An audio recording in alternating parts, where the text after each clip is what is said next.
गत 5 वर्ष से अधिक का समय हो गया ब्रह्म मुहूर्त ध्यान प्रातः 3:58 पर अनवरत रूप से चल रहा है। बड़ी संख्या में समर्पित साधक पूर्ण अनुशासित भाव से ध्यान में उपस्थित रहते हैं। एक क्रम ये भी साथ में है कि ध्यान के तत्काल उपरांत 5-7 मिनट का एक शून्य काल और फिर सत्संग आरंभ।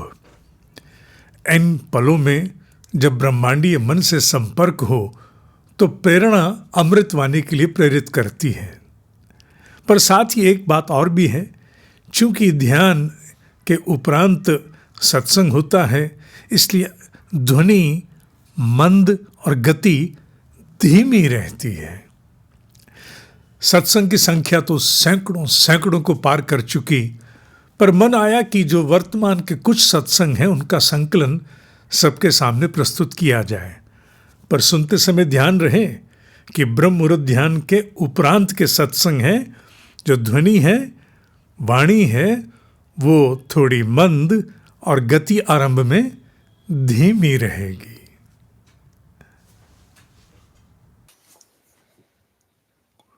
सर्वप्रथम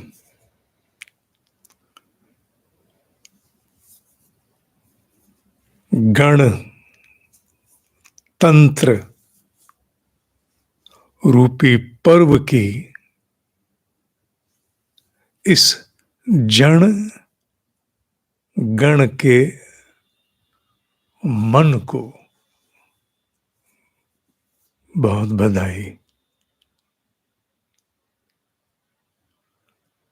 अनुशासित स्वराज्य ही हमारा अधिनायक हो, इस मंगल कामना के साथ मैं आप सबको शुभकामनाएं देता हूं। पूर्णम इदम,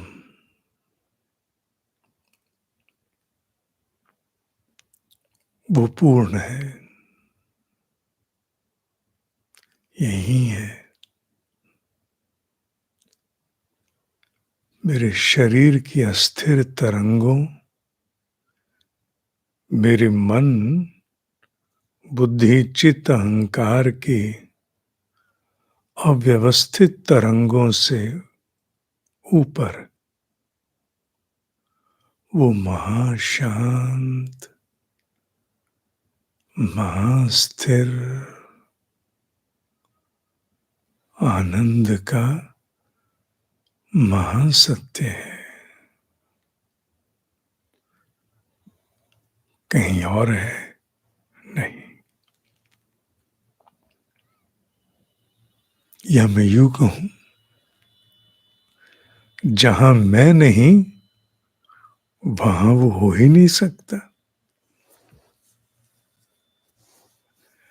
जहां वो नहीं वहां मैं हो नहीं सकता। अच्छा, इतना सामीप्य, इतनी निकटता। हाँ, इतना सामीप्य,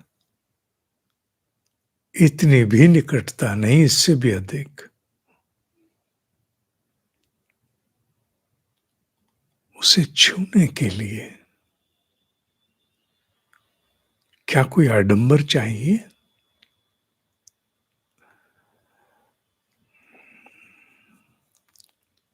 नहीं,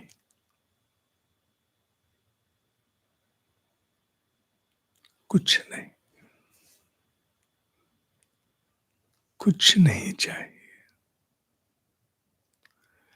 आपा खोल के उपलब्ध होना ही बस मात्र अनिवार्यता है।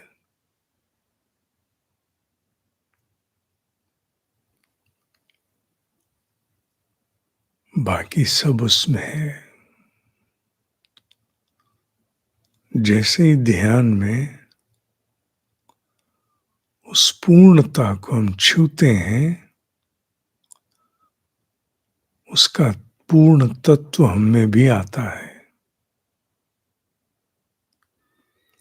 हर स्थिति में हम सम हो जाते हैं। हर विसंगति में संगति बैठने लगती है। हर अव्यवस्था में व्यवस्था आने लगती है।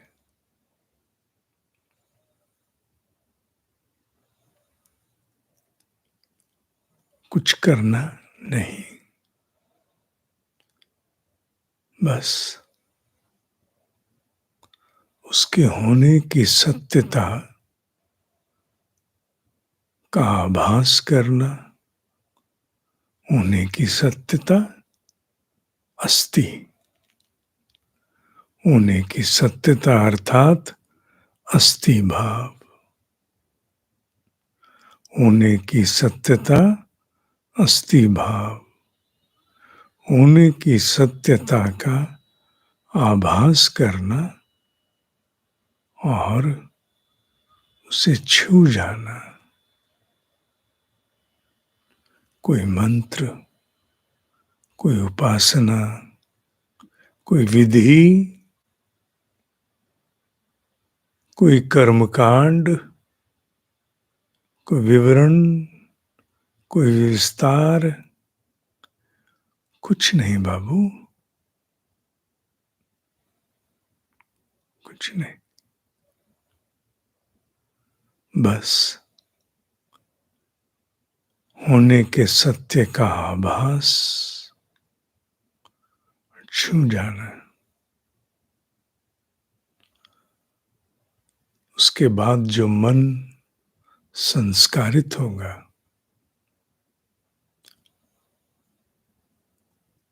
बुद्धि में परिष्कार होगा, चित्त में जागरण होगा, अहंकार में सत्व का अवतरण होगा,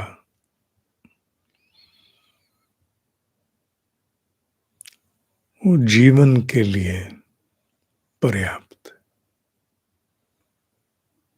पर्याप्त, पर्याप्त। इस अभ्यास को हम बड़ी गंभीरता से कुछ दिन करेंगे। बड़ी सशक्त प्रेरणा ने आकर के इसे करने के लिए मुझे बाध्य किया है। इस ध्यान को कराने से पूर्व मैं विचार कर रहा था, कहूंगा क्या, कराऊंगा कैसे,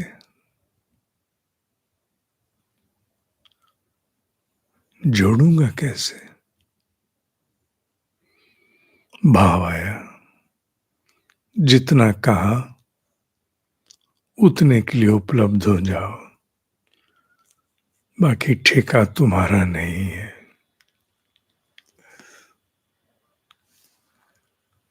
और मैं उपलब्ध।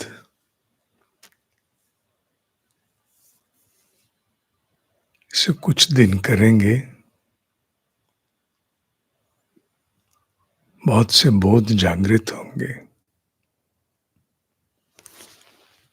बहुत सी रुकी हुई उपलब्धियां हस्तगत होंगी, इसमें कोई संदेह नहीं है।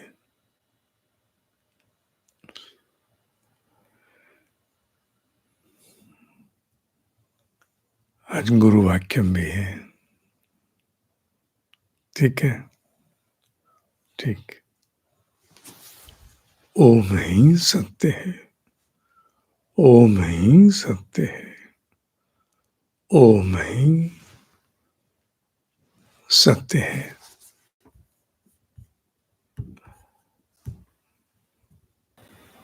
और व्यक्त, अरूप, सृष्टि का आधार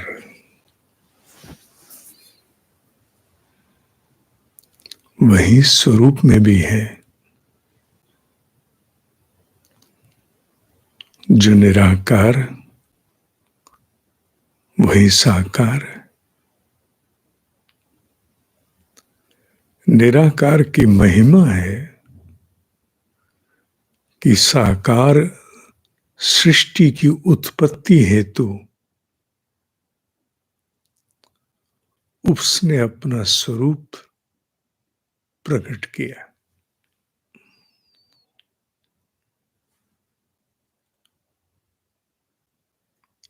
साकार उपासना मिथ्या नहीं है। भले ही आधार निराकार हो, पर साकार उपासना मिथ्या नहीं है। कहां से आया साकार? निराकार से ना। तो आधार कौन हुआ? निराकार। साकार का विलय हो जाएगा किसमें? निराकार में। भेद क्या है?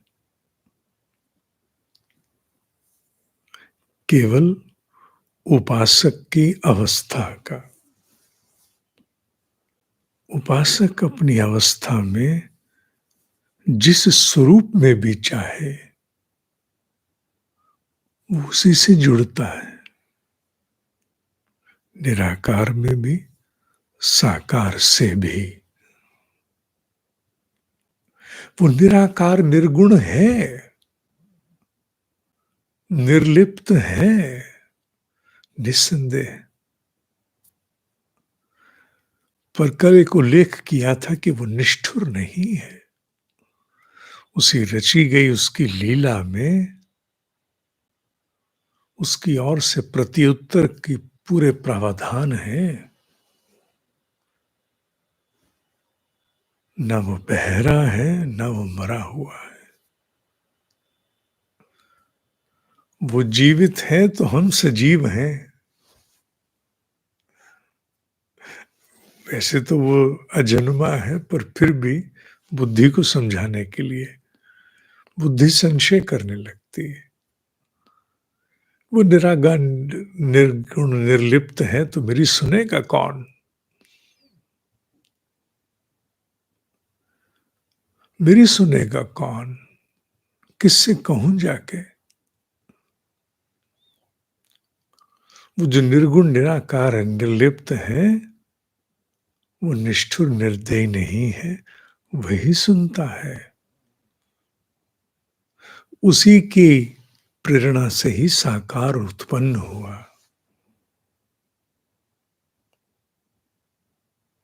प्रेरणा बनकर अवतरित होता है ऋषियों में, तभी भिन्न भिन्न आकृतियों में प्रकट हुआ वो। ज्ञान विज्ञान कहां से आया? वहीं से। गायत्री कहां से आई? वहीं से, उसी से। उसी से संपूर्ण प्राकट्य है। ओंकार कहां से आया? उसी से। जब सब कुछ उसी से ही आया तो साकार स्वरूप भी उसी का। अच्छे बुरे की पहचान भी कहां से आई? उसी से। तो जिस किसी के मन में भी कोई भाव आए कि वो निराकार निर्गुण निर्लिप्त है, तो मेरी सुनेगा कौन? वही सुनेगा। वो निराकार है, निर्गुण है, निष्ठुर निर्दयी नहीं है। उसने अपने साकार स्वरूप तुम्हें अपने कान देने के लिए ही रचे हैं। वो चाहता है कि धीरे धीरे तुम कहते कहते तुम हो ही जाओ, क्योंकि तुम भी वही हो जो मैं हूं।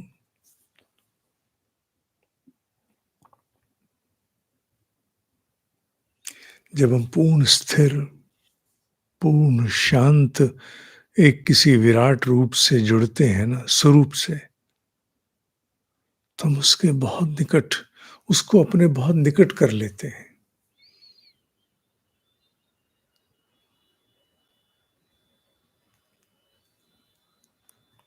कभी नहीं सोचना कौन सुनेगा, वही सुनेगा, सुनता है।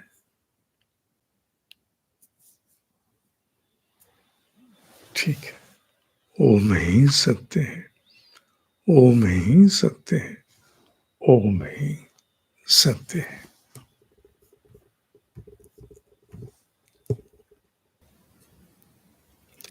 आध्यात्मिक जीव को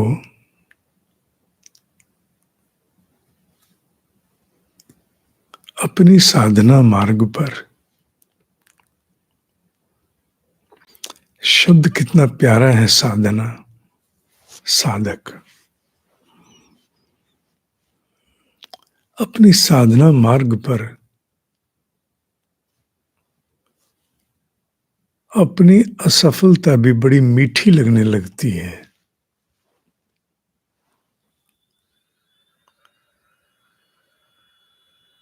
उसका सौंदर्य यही है। वो साधक है, साधना में रत है। जो नहीं सधा, जो नहीं सधा, उसी को तो साधने की चेष्टाओं में है वो। और क्यों उसका नाम साधक है? सिद्ध ना हो गया होता। साधक इसीलिए है ना, चूंकि वो साधने में रत है, सधा नहीं है, इसीलिए साधक है। स्वयं को साधने में, किसको साधने में? स्वयं को। साधना किसको है जी आपने? स्वयं को। स्वयं को साधने में साधक साधना रत है, इसीलिए वो साधक है। उसकी पहचान ही उसका सौंदर्य है, ब्यूटी ऑफ आइडेंटिफिकेशन, कि वो साधक है,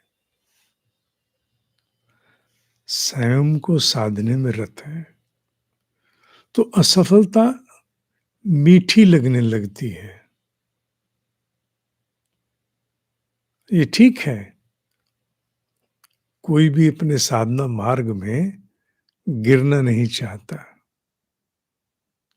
गिरते किससे हैं हम लोग? हमें कौन गिराता है? असंयम। और कोई गिराता है? असंयम। मुख्य, हमारा जो मुख्य साथी है, जो साथ चलेगा, जिसके साथ निर्वाह हो रहा है, जो अनेक रूपों में आता है, जिसका रूप एक नहीं है,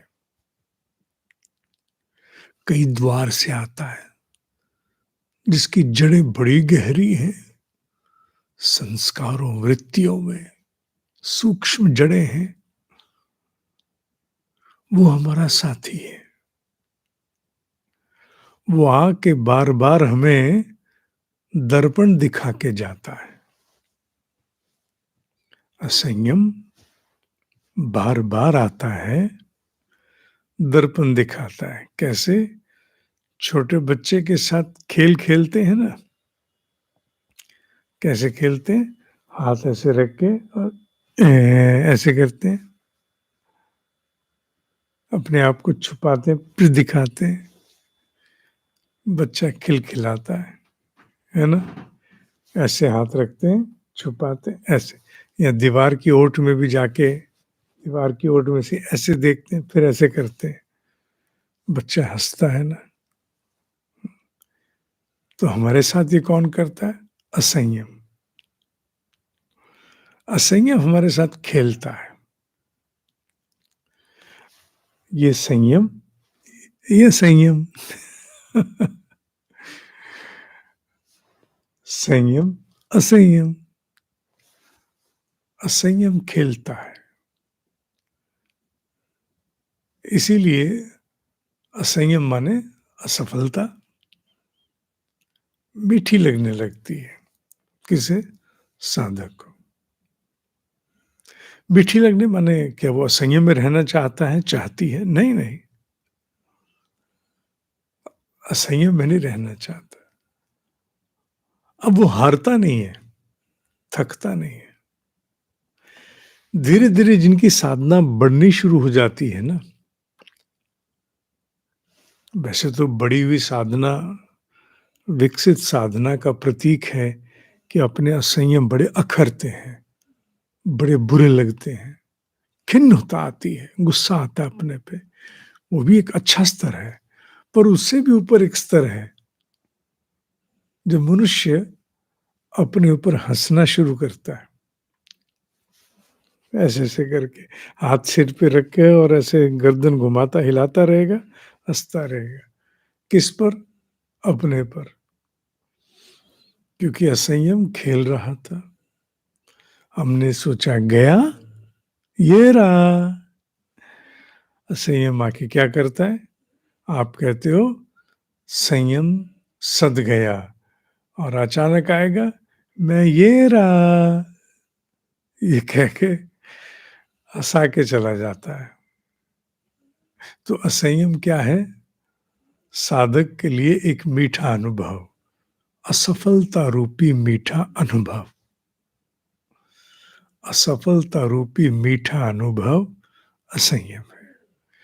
और धीरे धीरे यही असफलता रूपी मीठा असंयम धीरे धीरे इसकी जो आने और जाने की, खेलने की, जो जिसे कहते हैं फ्रीक्वेंसी, वो फिर थोड़ी कम होने लगती है। पर हाँ, ये अपने आप में एक बड़ा साधक का मीठा अनुभव है। तो साधक होना सौंदर्य है। साधक कब? जब अभी सधे नहीं हो। सध जाओगे तो साधक कहे के, फिर तो महासिद्ध हो गए। साधक थोड़ी रहे फिर आप, फिर तो महासिद्ध हो गए ना। है? ठीक है, आज के लिए इतना ही। ओम ही सत्य है, ओम ही सत्य है, ओम ही सत्य है।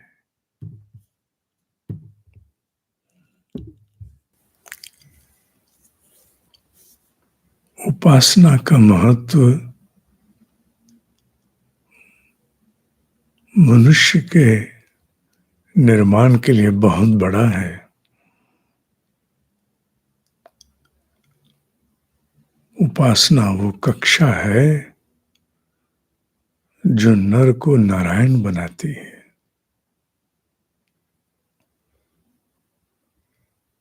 इसी उपासना को आरंभ में जब हम प्रशिक्षण स्वरूप आरंभ करते हैं तो एक स्थान पर बैठते हैं, ध्यान जप करते हैं और आत्म विश्लेषण करते हैं, अपने आप को जानने का प्रयास करते हैं, अपनी आदतों के, अपनी प्रतिक्रियाओं के, कुल मिला के अपनी प्रकृति के आधार पर, स्वभाव के आधार पर स्वयं को जानने और उसमें परिष्कार करने का प्रयास करते हैं। एक समय पर बैठकर, एक निर्धारित समय पर बैठकर, उसे उपासना कहते हैं। उप आसन लेके बैठना। किसके साथ बैठना? अपने भीतर के महासत्य की साक्षी में, the witness of your higher self. पर जैसे जैसे ये उपासना का प्रशिक्षण साधक में सधता जाता है, कल साधना की बात की थी ना, सधता जाता है, वैसे वैसे ये उपासना केवल एक समय विशेष पर बैठने तक सीमित नहीं रह जाती। फिर ये उपासना श्वासों में अजूबा की भांति गुथ जाती है, एक हो जाती है। फिर मनुष्य के मन में आए प्रत्येक भाव, विचार, कल्पना, प्रतिक्रिया, उसमें उपासना रम जाती है। और फिर आत्म विश्लेषण के लिए अलग से बैठने की आवश्यकता ही नहीं रहती। आत्म विश्लेषण होता है त्वरित, इंस्टैन्टेनियस, उसी क्षण। क्यों? क्योंकि भीतर का महासत्य, द हायर सेल्फ, वो उभरने लगता है। जब वो उभरने लगता है तो उसकी साक्षी भी साधक को प्रतिपल प्राप्त होती है। ये बहुत बड़ी सिद्धियां हैं जिसका बोध सामान्यतः साधकों को नहीं होता, नहीं होता, नहीं होता। वो ढूंढते हैं कि मेरी साधना का परिणाम मेरे किसी बड़ी अनुभूति के रूप में हो, जिसे वो बड़ा मानते हैं।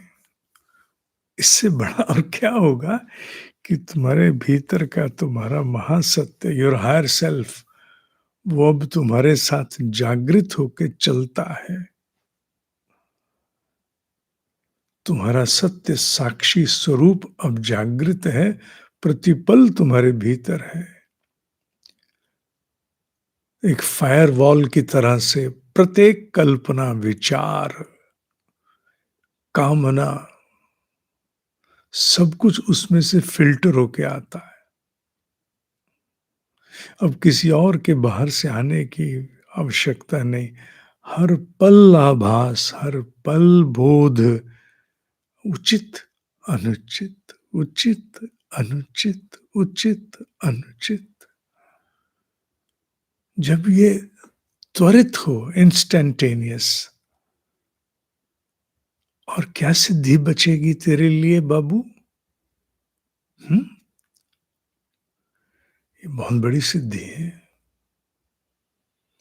बार बार कहते हैं स्वभाव का परिवर्तन ही साधना का सबसे बड़ा फल है। मानते नहीं है। कुछ अलग सा हटके हो तब विश्वास होगा। नहीं, अलग सा हटके जिनके साथ होता आवश्यक नहीं है कि उनका आत्म उत्कर्ष भी हो गया। ये भ्रम, ये भूल हटा देना दिमाग में से। और किसी ने डाल दी है, कहीं से आ गई कौतुकवश, तो बेटा उसे हटा देना, आज से मिटा देना रबड़ से। जिन्हें अलग से भी कई अनुभव होते हैं, कोई आवश्यक नहीं कि उनका आत्म उत्कर्ष हो गया। कुछ हाथ आ गया उनके, पर आवश्यक नहीं आत्म उत्कर्ष। आत्म उत्कर्ष उसका जिसकी उपासना अब उसके साथ छाया रूप चलती है, जिसका आत्म विश्लेषण अब उसके रक्त में प्रवाहित है, जिसका आत्मबोध कराने के लिए अब अन्य किसी की आवश्यकता नहीं है। उसे सिद्धि जानो। तुम विचार कर रहे होगे मेरी बात सुन के, बुराइयां तो मुझ में 100, पर ये सब तो मेरे अंदर अब होता है, तो क्या मैं सिद्ध हो गया, हो गई? हाँ, मैं सर्टिफिकेट दे रहा हूं तुम्हें। उसका महत्व तुम्हारे लिए है कि नहीं तुम जानो, पर हाँ, तुम सिद्ध हो गए। चलो, सिद्ध हो रहे हो, ये ज्यादा अच्छा शब्द है। ठीक है, ठीक, नक्की करते हैं, तुम सिद्ध हो रहे हो। जिसकी श्वासों में प्रतिपल छाया रूप आत्मविश्लेषण चलता है, जिसे अपने प्रति कोई पक्षपात नहीं है, ऐसा जीव अब सिद्ध हो रहा। अलग से कोई हटके अनुभव नहीं, उसकी आवश्यकता भी नहीं है। वो खेल है, किसी दिन हो जाएगा, और जिस दिन होगा तुम्हें उस दिन पता लगेगा असली काम तो वो था जो मुझ में पहले ही हो गया। मैं तो इसे असली काम समझता था, समझती थी, कौतुक के वशीभूत। ठीक है, छोटी अवस्था मत जानना। ब्रह्म मुहूर्त के सभी साधकों को बहुत आशीर्वाद। तुम्हारी साधना इसी प्रकार फलित हो और आत्मविश्लेषण इसी प्रकार और पुष्ट और सबल होता जाए। ब्रह्म ऋषि चरणों में प्रार्थना। कल्याण हो। ओम ही सत्य है, ओम ही सत्य है, ओम ही सत्य है।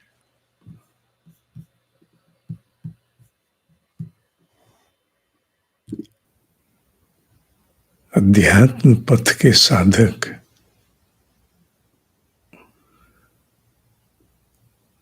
के साथ एक और अद्भुत सौंदर्य जुड़ता है, और वो सौंदर्य है गुह्य उपदेश का। गुह्य माने गहरा, डीप। उपदेश, गुह्य उपदेश। अध्यात्म पथ के साधक में जैसे जैसे कुछ अंशों में स्थिरता आती है, तो वो गुह्य उपदेश भी उभरता है। साधक समझ नहीं पाता कि कहीं अन्य गहराई से आया हुआ ये उपदेश है,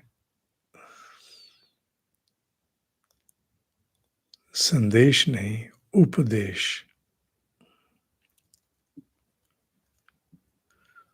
वो अनेकों बार अपने भीतर आध्यात्मिक समझ को बोध भी कहता है। बोध,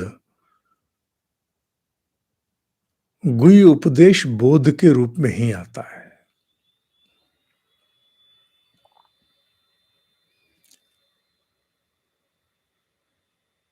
बिना स्वयं मनन किए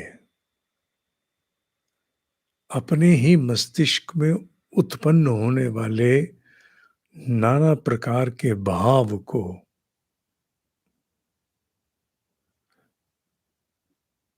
आत्मविश्लेषण से जाना जा सकता है कि ये गुह्य उपदेश है। स्वयं, कोई अन्य नहीं। कपाल में क्या कुछ हो रहा ये किसको पता? जिसके कपाल में हो रहा। और वो गुह्य उपदेश उसके मूल जीवात्मा के संरक्षक से आता है।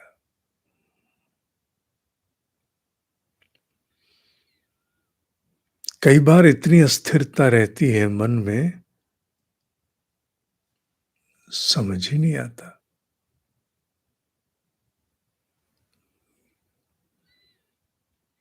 पर जैसे कुछ अंशों में स्थिरता आती है, वो गुह्य उपदेश उभर के आता है। व्यक्ति ये कहता है कि मेरे मन में कई दिन से आ तो रहा था, ये भाव उभर तो रहा था, पर मैंने ध्यान नहीं दिया। ये कहकर के जीव माने आध्यात्मिक साधक आगे बढ़ जाता है। वास्तविकता, वास्तविकता ये है कि जिसे वो ये कहता है कि कई दिन से भाव आ तो रहा था, वो गुह्य उपदेश ही था। जैसे जैसे स्थिरता आती जाती है,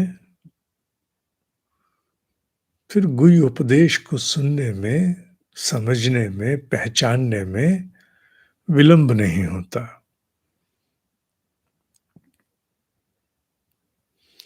अनेकों बार उसे आत्मा की पुकार भी कहते हैं।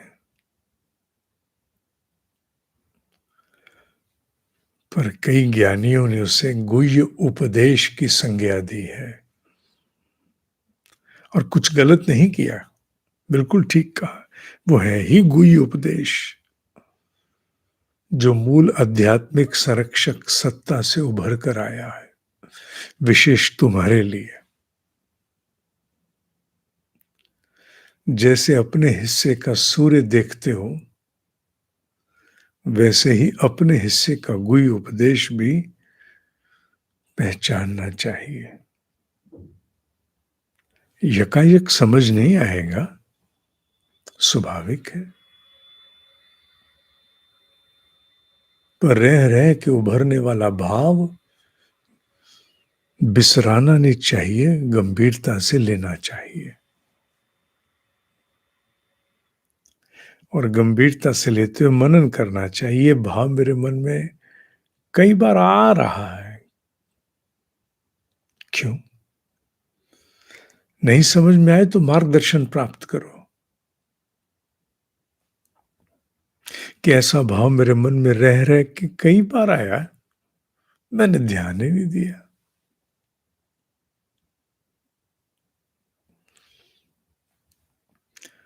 तो गुह्य उपदेश एक मृग में कस्तूरी की भांति, एक साधक की कस्तूरी है वो, जिसकी महक को हम ही दबाए रहते हैं। इसलिए अपने भीतर के गुह्य उपदेश को जानने का, समझने का, पहचानने का प्रयास प्रत्येक गंभीर आध्यात्मिक साधक को करना चाहिए।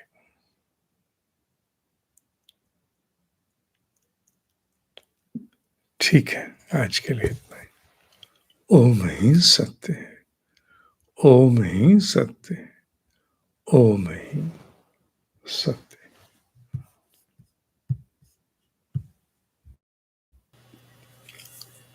मन की शांति।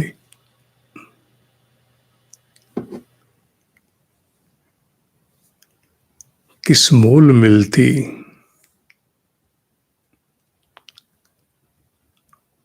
कौन सी मुद्रा, करेंसी उसे प्राप्त कर सकती?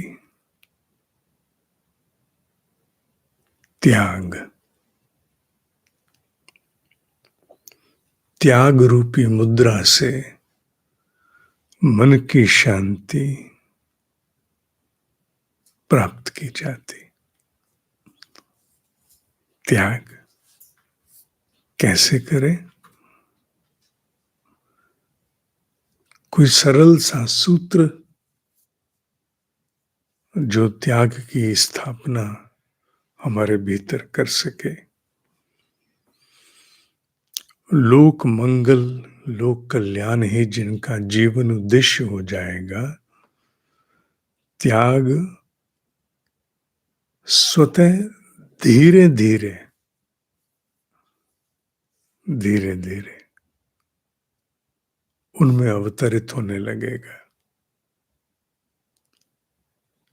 लोक मंगल, लोक कल्याण, जगत हिताय च, जिनका जीवन उद्देश्य हो जाएगा, त्याग का अवतरण, त्याग की पूंजी उनमें धीरे धीरे स्वतः आएगी।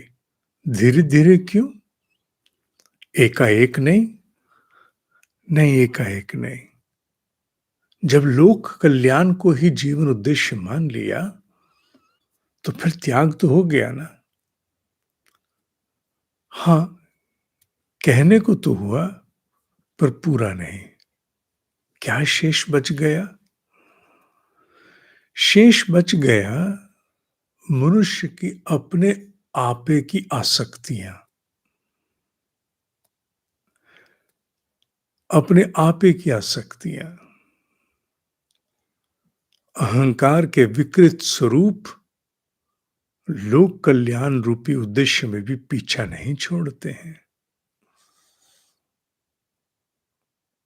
अहंकार के विकृत स्वरूप निष्काम कर्म में भी पीछा नहीं छोड़ते हैं, जिससे लोक कल्याण का उद्देश्य परास्त होता है।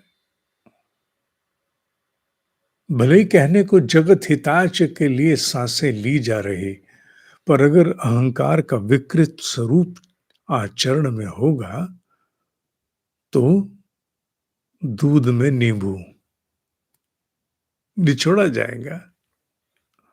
इसलिए मैंने कहा कि जगत हिताय च, लोक कल्याण, लोक मंगल जिनका जीवन उद्देश्य बन जाता है, उनमें धीरे धीरे वास्तविक त्याग का अवतरण होता है, क्योंकि वो धीरे धीरे परिष्कार करते हैं, सीखते हैं कि लोक कल्याण तो करना है, पर अहंकार के विकृत स्वरूप को साथ में ढोने की आवश्यकता क्या है। और ये प्रशिक्षण भीतर ही भीतर धीरे धीरे होता है, बाहर से कोई दे ही नहीं सकता, बाहर से कोई दे ही नहीं सकता। इसलिए जिस किसी को मन की शांति रूपी पूंजी का अधिग्रहण, शब्द थोड़ा छोटा है पर फिर भी मैंने प्रयोग कर लिया है, छोटा शब्द, बड़ा शब्द नहीं है। अधिग्रहण, कब्जा करना है मन की शांति पर, तो उसे क्या करना है। पहली बात तो लोक कल्याण ही उसके जीवन का मुख्य उद्देश्य रहे, चाहे व्यापार के माध्यम से हो। मेरी सेवाएं कल्याण करें जा करके, इसका विद प्रॉफिट विदाउट प्रॉफिट कोई लेना देना नहीं है। इसका लेना देना मन के भाव से है। मन का भाव अगर किसी के कल्याण का है तो उससे पैसे लेने से भी मनुष्य धन्य हो जाएगा। और अगर मन में कल्याण भाव नहीं है तो मुफ्त में करके भी खटास। इसलिए मन का भाव मुख्य है। तो जिसे मन की शांति का अधिग्रहण करना है, उसे त्याग चाहिए, और त्याग के लिए जगत हिताय च ही उसका जीवन उद्देश्य होगा। तो धीरे धीरे त्याग का अवतरण अपने आप होना आरंभ हो जाएगा, स्वतः स्वतः होगा, कोई नहीं रोक पाएगा, निश्चित होगा। क्यों रुकेगा, काहे को रुकेगा, अवश्य होगा। ठीक है, ठीक है। कल गुरु वाक्यम भी है, ईशावास्य उपनिषद की संभवतः अंतिम कक्षा भी कल है। संभवतः है क्योंकि कई बार अंतिम क्षण पे मन बन जाता है भी कक्षा और करो, तो संभवतः है। ठीक है। ओम ही सत्य है, ओम ही सत्य है, ओम ही सत्य है।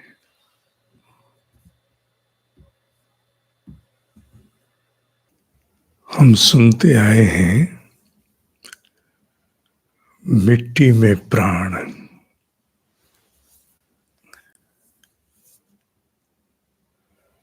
समर्थ मिट्टी में प्राण डाल देते हैं। कब? जब किसी बड़े उद्देश्य के लिए समर्पित भाव से कोई संकल्पित हो जाए, जब किसी बड़े उद्देश्य के लिए, कल्याणकारी उद्देश्य के लिए कोई समर्पित भाव से संकल्पित हो जाए, ये दो शब्द नहीं छोड़ना, समर्पण और संकल्प, अकेला संकल्प नहीं। जब समर्पित भाव से संकल्पित हो जाते हैं बड़े उद्देश्य के प्रति, तो मिट्टी में प्राण आते हैं, और ये अकाट्य है।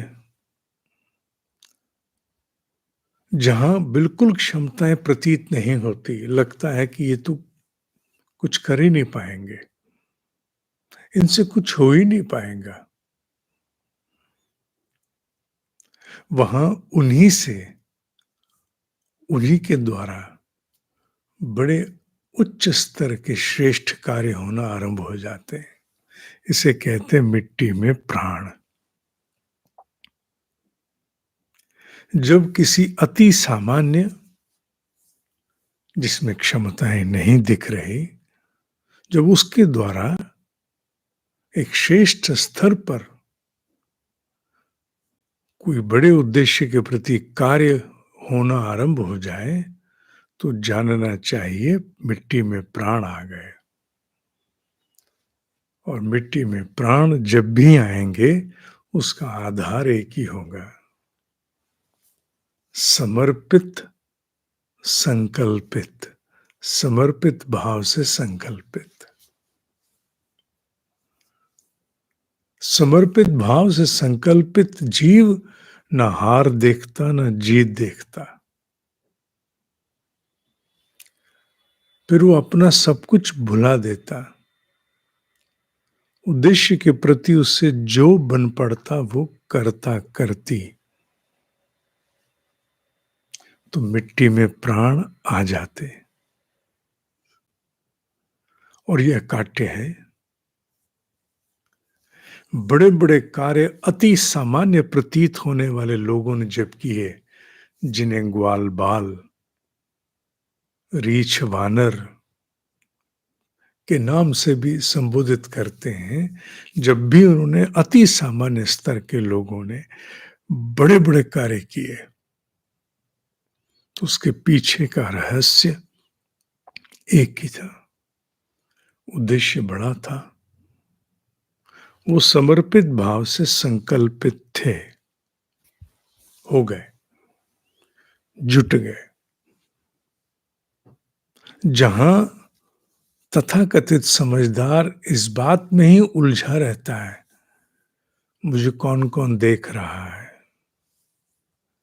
गलत तो नहीं हो जाएगा, मैं ठीक करूंगा कि नहीं करूंगी, होगा कि नहीं होगा। जहां एक तथाकथित समझदार स्वयं को दूसरों की आंखों में तोलता रह जाता है, कर कुछ नहीं पाता, वहीं अति सामान्य जीव समर्पित संकल्पित भाव से कर जाता है। तो कहते मिट्टी में प्राण आ गए।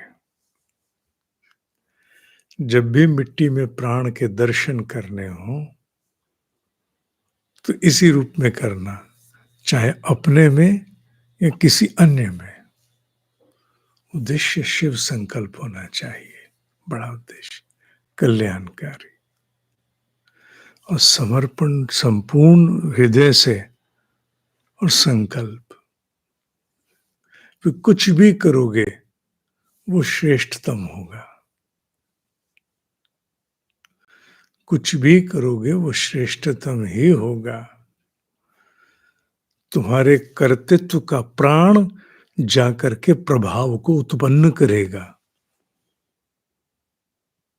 कर्तृत्व का प्राण प्रभाव जाकर के प्रभावित करेगा, क्योंकि पीछे वो आधार है, समर्पित संकल्प शक्ति। एक समर्पित की संकल्प शक्ति जब पीछे हो, तो मिट्टी में प्राण आते हैं। मन हो तो आजमा के भी देख लेना, मन हो आजमा के भी जीवन में देख लेना, ऐसा ही होगा। मिट्टी में प्राण आते रहे हैं, मिट्टी में प्राण आते हैं, मिट्टी में प्राण सदा आते ही रहेंगे, जहां बड़े उद्देश्य के लिए समर्पित संकल्पित जुटते हैं। ठीक है, आज गुरु वाक्य भी है, ओम ही सत्य है, ओम ही सत्य है, ओम ही सत्य है।